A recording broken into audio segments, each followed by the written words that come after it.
नमस्कार पालकांनो, तुमच्या मुलांना मोटिवेशनची कमतरता आहे याची तुम्हाला सातत्याने जाणीव होत असते आणि म्हणूनच आज आपण तुमच्या मुलांना मोटिवेट कसं कराल याबद्दलच संवाद साधणार आहोत. बऱ्याचदा पालक किंवा कधीकधी मुलं हा प्रश्न विचारतात की माझी मुलगी किंवा मुलगा हुशार आहे, त्याचं ग्रास्पिंग पण खूप चांगलं आहे, पण त्याला मोटिवेट कसं करावं ते आम्हाला कळत नाही. हा विचार अगदी स्वाभाविक आहे, कारण मुलं त्यांच्या गतीनुसार प्रगती करतात हे खरं आहे. तरीही मुलांच्या प्रयत्नांना प्रेरणा मिळाली तर ते अधिक चांगल्या पद्धतीचं यश मिळवू शकतात. त्यातून मुलांना खूप आनंद मिळतो, हेही तितकंच खरं आहे. म्हणूनच असा प्रयत्न केला की मुलांना त्यांच्यातील क्षमता जाणून घेता येतील. आपल्या क्षमतांची पातळी समजली की मग ते तशी प्रगती पुढे करू शकतात. आपण मुलांना स्वतःला प्रोत्साहन देण्यासाठी काय करता येईल ते पाहूया. सगळ्यात पहिल्यांदा त्यांचं गोल सेटिंग करणं आवश्यक आहे. याचा अर्थ अगदी सोपा असा आहे की मला परीक्षेत किती टक्के गुण मिळू शकतील, मला माझ्या आयुष्यात पुढे काय करायचं आहे ते ठरवणं. आणि एकदा का हे ध्येय किंवा ही करिअरची दिशा आपण ठरवली की तीच 5 वर्ष, पुढची 5 वर्ष आपल्याला फॉलो करायचे हे मुलांना आपण ठामपणे सांगूया.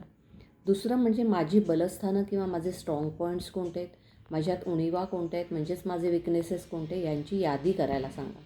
तिसरं म्हणजे माझी प्रायोरिटी लिस्ट, माझी प्राथमिकता आत्ता काय आहे, मला ताबडतोब आत्ताच्या आत्ता काय करायला हवं आहे आणि काय घाईचं आहे, कोणत्या गोष्टी नंतर केल्या तरी चालतील याची यादी आणि त्यानुसार टाईम टेबल करायला सांगा.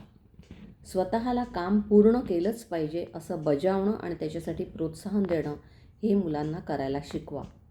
गोल सेटिंग केलं आहे त्याप्रमाणे स्वतःच्या वागण्यात, अभ्यास करण्यात, काम करण्यात कोणते बदल मला करायचे आहेत ते शोधून काढायला सांगा, त्याची एक यादी करायला सांगा आणि तशी कृती आता आपल्याला करायची आहे. यात एक गोष्ट आवर्जून करायला हवी पालकांनो की हा बदल तात्पुरता नको, तो दुसऱ्यासाठी नको, तर बदल असा हवा की जो कायमचा होईल आणि स्वतःसाठी असेल, ज्याला आपण ट्रान्सफॉर्मेशन म्हणतो. तसंच निश्चय म्हणजे मला हे करायचंच आहे, मस्ट आहे, मी हे करणारच असा मनाचा निर्धार हवा.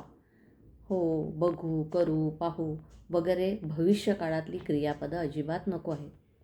पुढच्या 5 वर्षात मी स्वतःला कुठे पाहतो किंवा पाहते हा विचार सुरू करायचा आणि एकदा का मुक्काम ठरला की मग प्रयत्न देखील सुरू होतात. यालाच मोटिवेशन असं म्हणतात.